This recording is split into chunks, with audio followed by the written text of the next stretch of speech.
Napapansin nyo ba, dumudugyot na naman ang Maynila ngayon? Talaga? Napapansin nyo? 5-5 na naman ang basura ngayon? Tama ba? Parang walang gobyerno. Pangalawa, kayo ulit tatanungin ko, Nay, Tay, napapansin nyo ba, nagbalikan na naman ang mga tolongges sa Maynila? Kaliwat kanan na naman ang hold up, snatching. Tama, mali? Sikat na naman ang arte. Inuubos ko na yun eh. At saka napansin nyo, dumami na naman ang adik. Ay, mga adik. Gar. Isagar. Sila, utang yun na yan.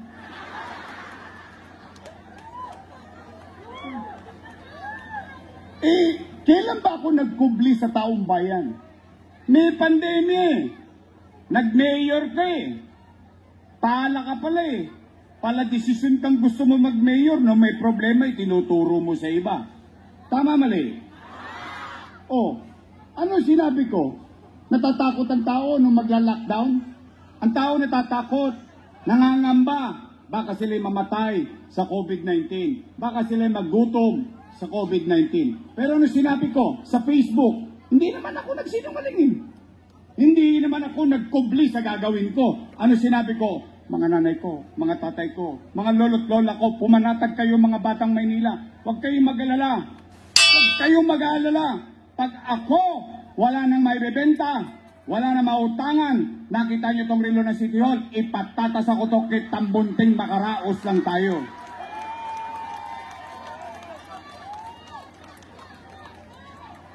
That's simply because that's how being a father. That's how being a mother. Iraraos mo ang pamilya mo. Tama, mali? Oh, nakaraos naman tayo. Puro utang. Ang galit na galit. O, kayo matanong ko. Ang Pilipinas, may utang? Trilyon. Naramdaman nyo? Naramdaman nyo? O, ang Maynila ng utang, naramdaman nyo? Natikman ng tao? Saan ka nakakita ngayon? Dating squatter. Ngayon, anong ginagawa? 15th floor, please. Nagbago ba buhay nila? Nagbago? Gusto nyo rin? O, lahat ba ng sinabi ko, nangyari? Lahat ba ng ginawa ko, natikman nyo? Naramdaman nyo? Yan ang tapat at totoo.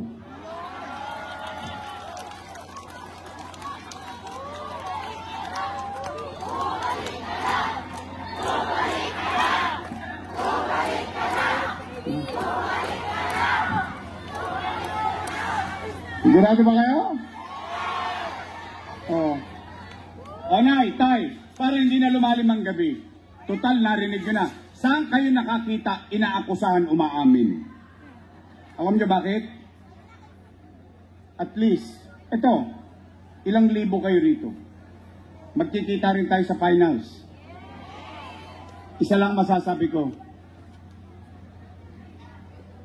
Matangos ang ilong ko makapaglalakad kahit 10 oras ng gabi sa Quezon, sa Magsaysay, sa Herbosa, sa Moriones, sa sulok ng Maynila. Isa lang masasabi ko, salamat sa Diyos, nakaraos kami nung pandemya.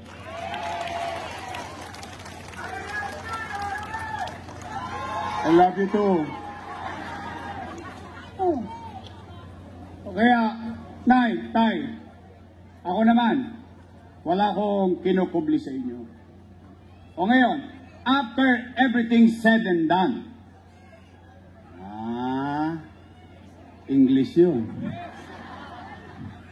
Naalala nyo, nung 23 anyos ako, dito ako tumayo. Tumatakbo akong kursiyan. Salamat sa inyo, kahit batang-bata ako noon, binigyan nyo ako ng pagkakataon. Sana hindi ko kayo naipaya, mga taga-Tondo. O Nay, Tay, o nasabi na lahat, nagawa na lahat.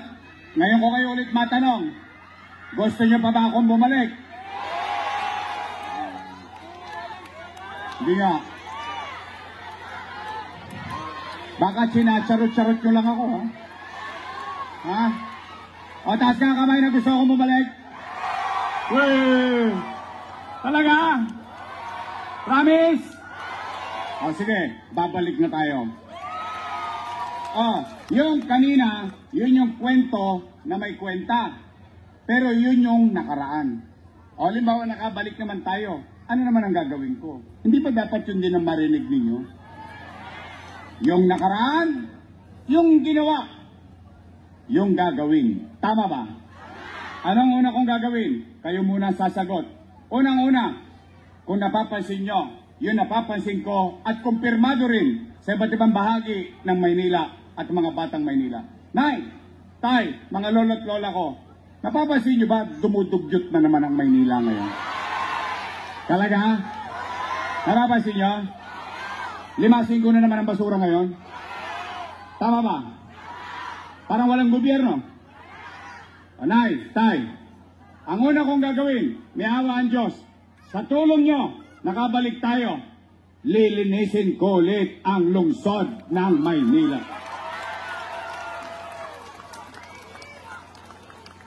Sarap ng usok. Nalalasahan ko. Nakakagutom. Pangalawa, kayo ulit tatanungin ko, Nay, tay, napapansin nyo ba? Nagbalikan na naman ang mga tolongges sa Maynila.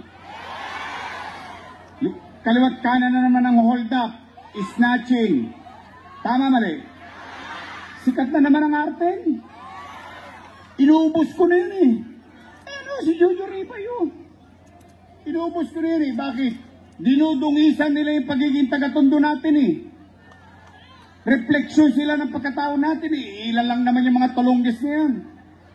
O nay, tay, sabihin nyo sa mga tolongges, 34 days na lang. At saan napansin nyo, dumami na naman ang adik? Ay, mga adik. Gar. Isa gar. Just parang mafia. Real talk lang to my man. Meron pang bars pero broke ka pa rin. Bago na kayo ha. Tigilan nyo na yung trompeta ha. Rolling. Rolling. Tigilan nyo yan. Mahal ko kayo. Pero mas mahal ko maraming tao. Oh, magbago na kayo. Sabi nga ni Freddy Aguilar eh. Magbago ka. Magbago ka. Nang di ka magsisi sa uli. Nay, tay, pangalawa kong gagawin. Ibabalik ko sa inyo yung pakiramdam ninyo na kahit peligro de ora, natutulog kayong mahimbing, hindi kayo nangangamba kasi alam nyo si Yorme nasa kalsada pa ng madaling araw dahil ibabalik ko sa inyo ang gobyerno sa umaga, sa tanghali, sa hapon, sa gabi, hanggang madaling araw, mag-iikot ulit si Yorme sa buong Maynila.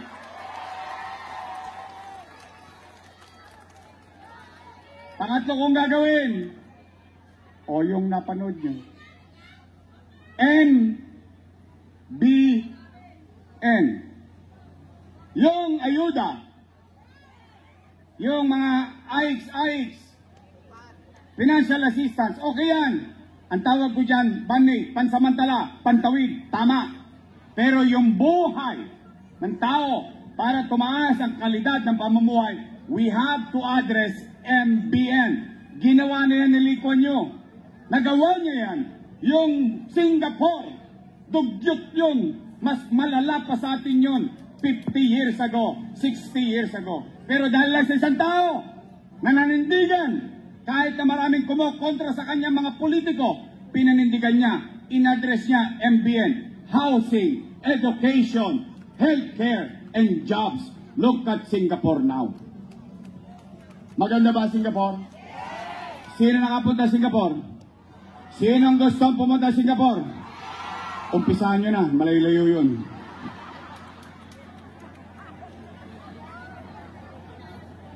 I love you.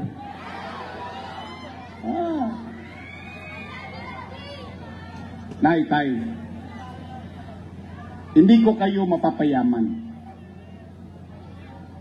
Pero ang gobyerno, kayang pataasin ang antas ng pamumuhay ng tao.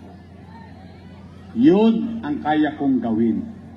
Ipagpapatuloy ko yung mga nasimulan ko ng pabahay, paaralan, pagamutan, at trabaho para sa mga Manileño. Yung iba, kayo nang bahala. Matatanda naman na kayo. Tapos, special mention. Special mention. Pasensya na kayo mga batang Maynila. Ha? Medyo may kilya ako dito. Medyo love na love ko to mga to. Yung mga nanay at tatay ko at lolo't lola ko na senior citizen. Shout out. Pumanatag kayo. Yung mga tinanggalan ng pensyon dahil hindi na sila botante, dahil sila may sakit, at yung tinanggal sa inyong insure, tinaasan nga nila para bulahin yung mga lolo't lola natin, ginawang 1,000, na wala naman yung cake, na wala naman yung insure, na wala naman yung black rice, na wala naman yung maintenance. Di ganun din, tinaas lang para maghalalan. Mga nanay tatay ko, pumanatag kayo. Lahat ng binigay ko nung araw, ibabalik ko lang ulit sa inyo. I love you. Pasensya lang, mga batang Maynila. Tatanda din kayo. Una-una lang yan. Pero alam mo yung pakiramdam na bata ka. Yung mapangiti mo lang yung matanda sa loob ng bahay. Yung maparamdam mo lang sa kanya na mahalaga pa siya, importante pa siya. Kaya kayo mga bata rito, habang buhay ang nanay nyo, habang buhay ang tatay ninyo, mga lolo't lola ninyo, lambingin nyo na. Kasi konti na lang ang birthday nila. You never know Bata nga, namamatay, tama mali. Pero habang nabubuhay sila dito sa Maynila o sa buhay natin, ibigay nyo ng lahat ang pagpapahalaga at pagkalinga sa kanila. Nay, tay, gusto nyo pa ba akong bumalik? Pwede ba ako makiusap? Pwede ba straight your mission?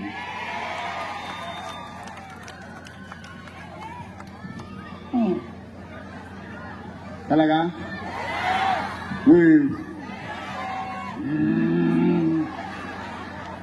Bakit sinacharot-charot mo ba?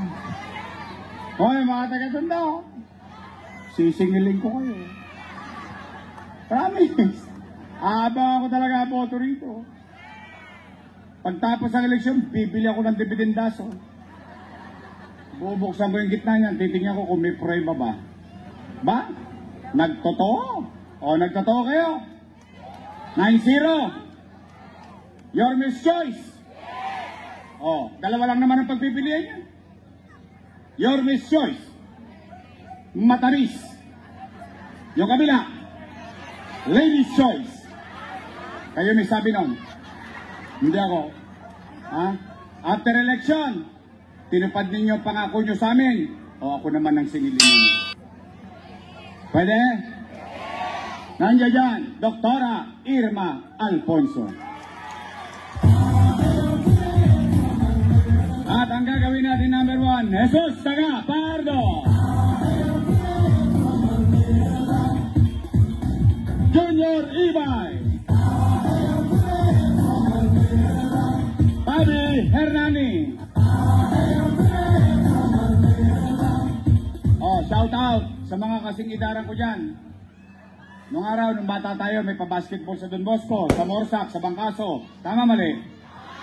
Lahat tayo nagsusulisit kay Bansay. Shout out sa mga nagsulisit dyan. Naalala mo nung araw? Si Bansay, doon tayo nagsusulisit ng trophy, medal, saka pangbili na uniforme.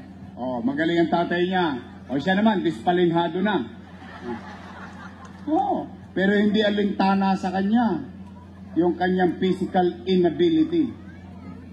He continued to serve just like his father. Eric Ian Nieva. Kompleto na.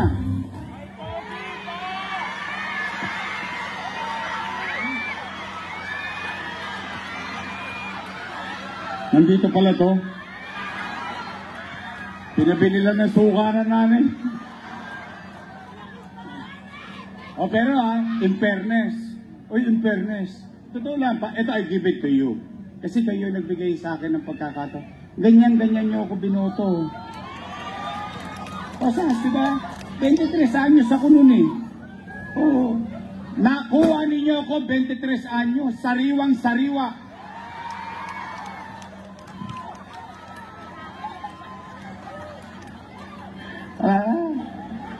Tasi kwenta ako na eh. Siya daw gusto niyang sundan yung yapa ko. Sabi ko sa kanya, alam mo anak, yung teacher, kaya ituro yung nakasulat sa libro. Kaya sabihin kung tama ang sagot mo o mali. Ang hindi ko kayang ituro sa iyo, kung paano magmalasakit sa kapwa. Kasi kaya ko ituro sa kanya ang gobyerno eh. Bakit? May alam na ako kahit paano naman. Karanasan at akademya. Nung binoto nyo ako, high school finish din ako nun. Kaya lang I know English.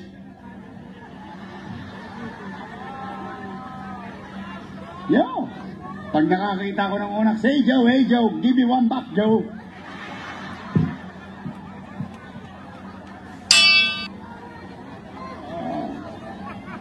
Akala mo, naka-Harvard ka pa. Pero sabi ko sa kanya, yung malasakit, pagkatao mo yan. Kasi kahit anong talino mo, name it, all the education in this world. Pero pag wala ka TOEIC, walang pakinabang to. Ang maganda, may nyangga ka na, may nyangga ka pa. Tama mali? Ngayon, kung solve na kayo sa 5, pwede ba isingit nyo naman yung anak ng misis ko?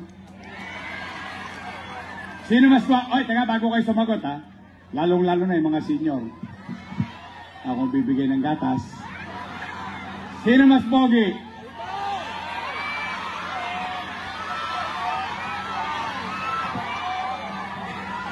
Steady lang kayo. Pwede ba makisuyo? Let's see. Tingnan natin kung gagampanan niya tungkulin niya. Joaquin Dumagoso.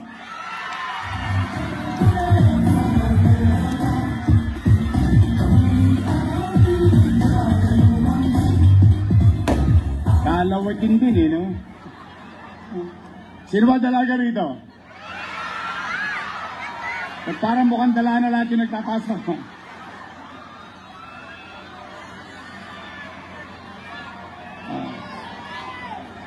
Ang ating mabait na congressman, may malasakit at masipag, Eric Jonicio.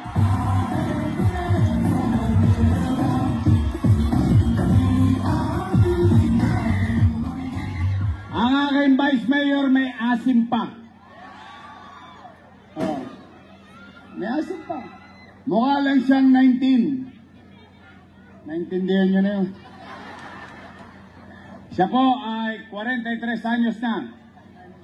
Pero, siya ay graduate ng political science. So, she knows the job.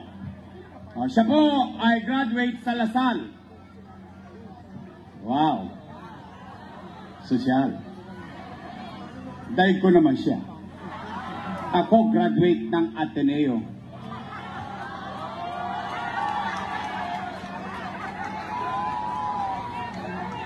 Ba't parang ayaw niyo maniwala? Sa Masino. Ateneo di Tondo. Shout out mga batang Tondoy!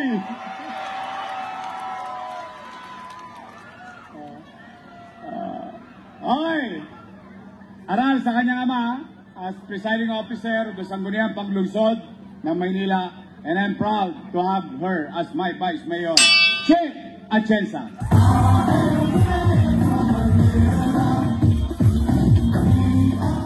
Straight. Talaga?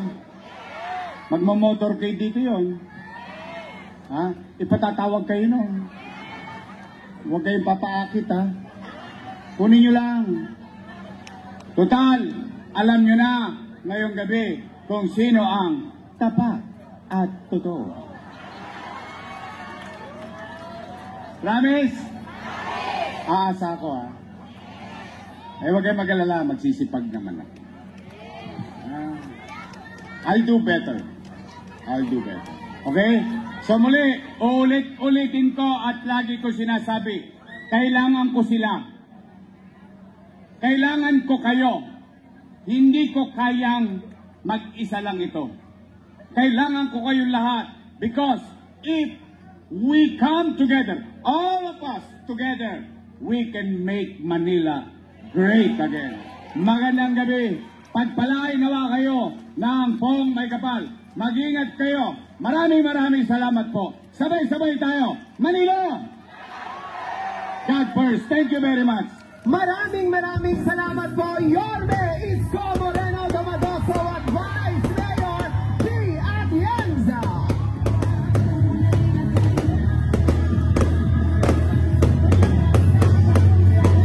At kayo din po ng ating mananatiling Congressman Arnix Benicio. At sa atin pong mga magiging boses at kagabay natin sa konseho, Konsehara Dr. Irma Alfonso, Councilor Joaquin Domagoso, Councilor Jesus Tagapahardo, Councilor Bobby Reynale, Councilor Colonel June Ibay, at Councilor Ian Bansay Nieva.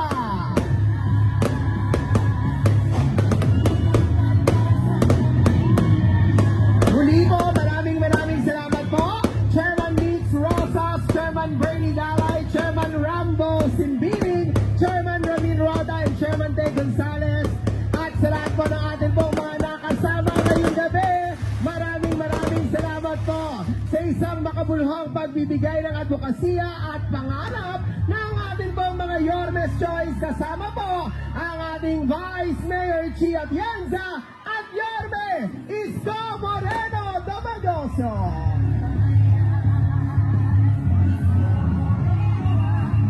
At kayo din po, maraming salamat po, Congressman Arnix Benicio.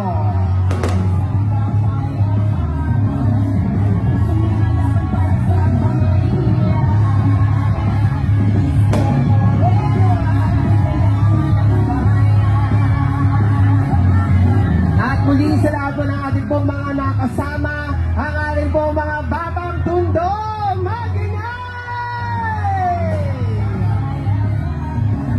maraming salamat po sa inyo pong pagbibigay at pagkakataon na makasama po namin kayo. Muli po, huwag na huwag po natin kalilimutan sa tamang panahon at pagkakataon